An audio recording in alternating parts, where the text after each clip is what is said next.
Buongiorno! Today is the day that I'm going to tell you a few stories about why I was a bizarre child.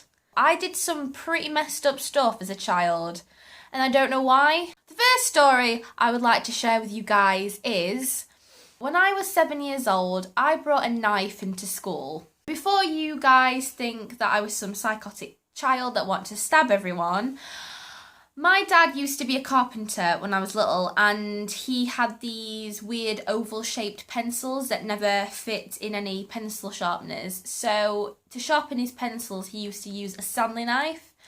And obviously kids mimic their parents, and I saw him do this and I thought, that's a cool way to sharpen your pencils. It gets them really sharp and it's really quick and all that jazz. So one day I looked in my pencil case and realised that I didn't have a sharpener.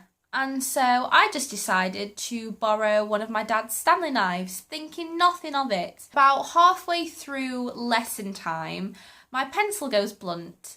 So I just whip out this knife in the middle of class and start sharpening my pencil. Pencil shavings going everywhere at this point.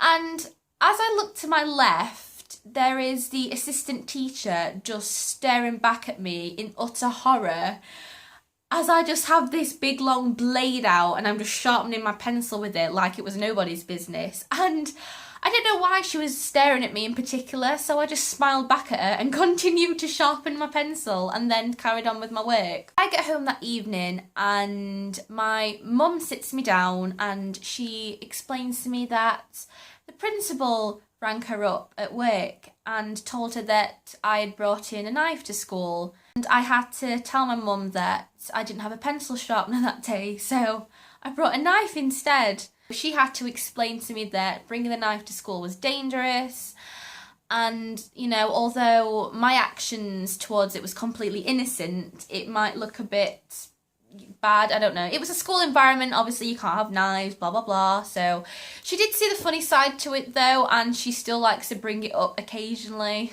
She had to explain to me that bringing the knife to school was dangerous. It was a school environment, obviously you can't have knives, blah blah blah. So she did see the funny side to it though, and she still likes to bring it up occasionally. When I was about 8 or 9, me and my cousin used to prank call Childline a lot. I was trying to think of a really funny story to tell whoever picked up the phone, and I decided to tell them that me and my parents were moving to a cheese factory. The person on the other side just talked to me for 30 minutes about cheese. Now, I hate cheese, and I used to hate cheese as a child. But for some reason, that's all. We just spent 30 minutes talking. Who spends 30 minutes talking about cheese? Sure, if you're a cheese lover, but like an 8-year-old discussing cheese. She asked me at one point what was my favourite cheese, and I panicked because I didn't know. I thought they were all the same. So I just said mouse cheese. So much cheese discussed in that conversation. What's your favourite cheese? The Laughing Cow Light. I couldn't get to sleep unless I had a clothing label. And what I mean by that is, ever since I can remember, I've always fallen asleep with rubbing something shiny against my mouth. I never used to have a dummy or suck my thumb. I used to cry at night until I had a label. But the thing is, it couldn't just be any label. This label had to be shiny. And if this label was not shiny, all hell would break loose and I would just cry until I got a shiny label. And sometimes my mum, when she was putting me to bed, she would have to take the top off her back and give it to me because it had a shiny label on it. If you don't know what I mean by shiny label, basically something like this. You can see the shine. And it's smooth and it was soft, and I would just do that and I'd be asleep in seconds. It was like my Rehypnol or something. This is a bit of a bizarre one, but I used to drown my Barbies. Yeah, I didn't used to play horse or house with my Barbies. I used to drown them in the bath. I used to take them swimming. I used to put my Barbies into the empty bathtub and fill it with water, and I would just watch. And what makes this worse is I used to make them have little voices, and their little voices would be screaming for help, trying to get out of the tub, and then they were just drowned. And I found immense entertainment out of that, and I don't know why. I think that is just really messed up, and I don't know why I did it. Following on nicely from the whole drowning incident, my mum used to think that I used to hang my Barbies. Just to make it clear, I never did intentionally hang my Barbies. If you were born in the 90s and you're from the UK, then you've probably seen the TV programme Angelina Ballerina. And I used to be absolutely obsessed with that programme as a child. There was this one particular episode which was my favourite, and it was called The Rose Fairy Princess. And she had to fly across stage on this harness.